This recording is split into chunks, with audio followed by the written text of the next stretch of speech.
Oh my God. Hey, how you doing? On today's video, we are doing something that's incredibly easy to do, and it's one of the most delicious bites of barbecue that you can make. These things are so easy. All you got to do, get a bit of pork belly. Got this from my local butcher. So you can see we've got the hard skin up here. And so hard you can even see, you know, there's even some piggy hairs still on it. Now, the problem with this layer of fat here is it's not really going to render down because it's so hard, okay? So the first step is to take this off. Not as impossible as it seems. So you can see kind of where the fat is starting to kind of split there. So sharp knife again, and let's just start taking a layer of this off. And once it comes off, it's off, and then it gets even easier. This is probably the most tedious thing to do. So if you are kind of stuck on time, then get somebody with the skills to do it, i.e. your butcher. Don't be afraid to turn this thing around to, you know, crack on it and get yourself a little bit more comfortable. As you can see, like, this is incredibly tough, and this is the reason why, you know, you want to get it off, because it's just going to never cook down, and then when it does eventually get to some point, it's going to be very rubbery, gelatinous, and definitely not a bite that you want to be having, or anybody else for that matter. So essentially what we're going to do is we're going to slice this up into cubes basically. So let's do this is one basically, so kind of that much. Alrighty, so that's one strip. Here's the next strip. So the next step basically is to cut these into cubes. All right, so here's the first one. Here's the second one. Somebody's going to go easy, going to count all of these cubes. And as you're getting them, just dump them in like a foil pan. Is going to be really helpful for the next step. On the rub, okay, these are sweet, they're going to be sticky. We're going to do the sweet part now, and then we're going to do the sticky and sweet part after as well. This is where it gets so easy. So what you want to do is, I'm going to use a glove, take it off, clean hand, standard barbecue rub, but it's very sweet. There's a lot of honey powder in it. It's one of my favorite rubs. It goes well on anything. So we want to put a lot of this on. Okay, now you don't have to use this, all right? You can use whatever rub you have, but if you want to make these sticky and sweet, more so sweet, then it's most important that you actually do have a very sweet rub. Angus and I do bones and sweet bacon rub or something it's called. There's a whole load of them out there, but just make sure it's sweet. So once you get all these on here, you need to really kind of get them completely covered. Even the sides, ain't that right, Mr. Robinson? And don't be afraid to put some more in. This will die down because these are sweet if you've got a sweet tooth as well. Our kids will absolutely love these. So just a little bit more. So these are more or less going to hang out for about 10, 15, 20 minutes tops. So what that's going to do, it's going to get all the moisture is going to start. These are going to look a little bit wet essentially. So the salt that's in the rub is going to make these look a little bit wet. While this is happening, you can do two things. This is number one, and number two is light your fire. So for this today, I told you it's windy. For this today, we're running 275 Fahrenheit. If you don't know what that is in Celsius, not my problem. All the barbecue recipes for the last 3 million years that I followed. Yes, I am that old. Have been in Fahrenheit. I ain't changing that. So get over it. Our coals are all good to go. So I'm going to dump the bulk of them into the back here. And the reason we push them into the back basically is so we keep them as far away from our little piggies as possible. So I'm just going to stack these here. You can put a little bit of wood in here at this point, but I'm going to leave this come up to temp first. Something to note here as well really quickly, if you are using a Weber kettle or any kind of circular grill, is that most of the fuel, the coal, the charcoal is back here, and then we've got the vents here. So essentially what that's doing, it's pulling heat up and across and bringing it out here. The next part of this is we want to get all of these on something like this. This is just like a baking tray kind of thing. Amazon, Temu, get something cheap. So what I want to do is we want to get the bigger ones at the front. because they're going to take a bit longer, so they need to be closer to the actual heat. And then you can kind of, ooh, piggy here, you can juggle these around as needs be. Once you get them all together, leave a little bit of space between them so the actual airflow can get around them and the heat can get around it. They're not all kind of bunched up like that, which it's just going to make them cook that bit more evenly and that bit quicker. So again, this one is a bit of a bigger boy. Now if we look here, these are our front line. These are protecting those small ones at the back.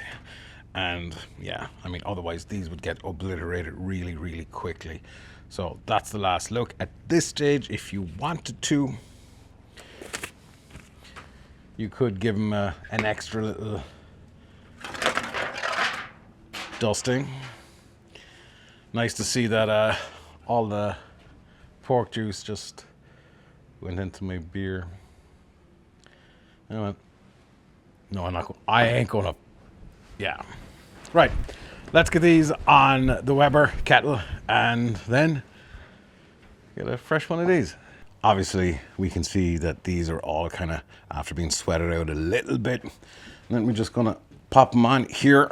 Watch your fingies and bring them back as far as you can. And to me, these are still a bit too much to close, so we're just gonna bring everything back without gloves. My hands are clean, I swear. We have our coals here, so we just want to bring things back just a little bit so we're not gonna cook the ones up the front too quick. Next step here is get a little bit of wood on here.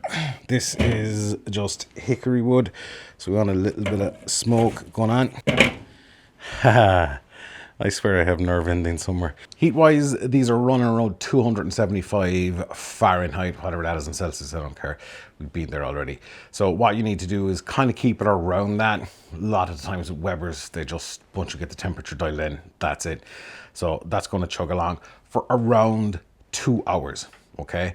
What we're looking for is probe tender. So without a doubt, one of the things that you absolutely need for cooking any type of barbecue is some kind of little probe thermometer. Now, I have an Inkbird one. ThermoWorks seems to be the big one. I've never bought one of those. But either way, when you stick in this probe, forget about the temperature. You have to get no resistance. It has to just go, more or less go straight through, that you're not pushing against hard fat. It's all kind of rendered down. And that's what probe tender essentially means. Now, once we get to that point, you'll see exactly what I mean. But an hour and 45 is past, so we're just going to check these, probably about an hour. Close enough to 2 hours, so let's see how these are looking. Here's the little Inkbird thermometer. So this is what we're going to stick in. Let's open up the Weber. Ooh, look at that color on them. One's even falling over. Okay, I'm just going to check this one. It's tender, but I wouldn't say it's probe tender. It's 170. Let's see what the rest of them are like. Oh yeah, there we go. Still a bit of resistance on the bottom. Let's just taste this baby one, because why not? This is the sacrificial piggy. It is a bit rubbery, so we do need to leave these to go for another bit. But another 35 minutes, I gotta say, I have bumped the temp up to about 300 because it's pushing on here. People want to be fed. So let's see how we're doing. Obviously color has got a lot dark. Oh, now we're talking. Okay. We're at about 195, 200. Roughly around 190-ish is when fat usually starts to completely render. So these are getting a lot darker. Now the next step is to do the sauce. Do not fall. You don't need a lot of sauce for this, by the way, because it's delicate enough. So I'm just going to do roughly a cup-ish, not even, of your favorite barbecue sauce. For me, this is Meat Mitch Womp sauce, but you do whatever works for you. So I'm going to get it in here. Standard deli container. Doesn't look like much, so might do another bit. Could be just one. So essentially we're going, half barbecue sauce, half honey, which is going to give the extra sweet and the sticky. So we've got roughly a kind of a cup of barbecue sauce inside here. And you do this to taste, right? You don't just follow instructions. That's what I always say. It's the cutest honey ever. If the camera would focus on it, but yeah, anyway, whatever. Nobody cares at this stage. So get your honey in. A good rule of thumb is you can always add more. So if it's not to your liking, then you can add more. It's very hard to take it out. This is a quick mix. Have a taste. To me, there's like obviously there's a bit of a kick off of that. So a little bit more honey. Most important thing, stir, taste, stir, taste, stir, taste. Essentially at this point, these are cooked. We just want to get these to kind of tack up a little bit. Another taste. Next step.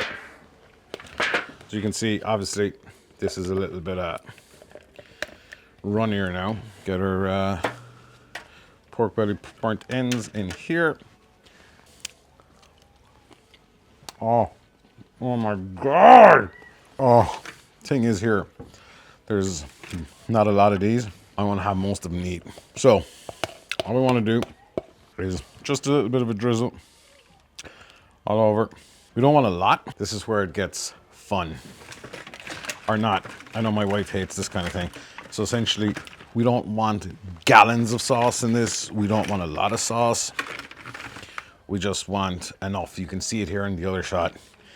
You know, there's not pools of sauce inside here. What we got to do next is stick it back onto the grill for about another 30 minutes, 20 minutes. Just keep an eye on it until you see it's kind of looking like stickier and tacky and oh, no idea how good this smells.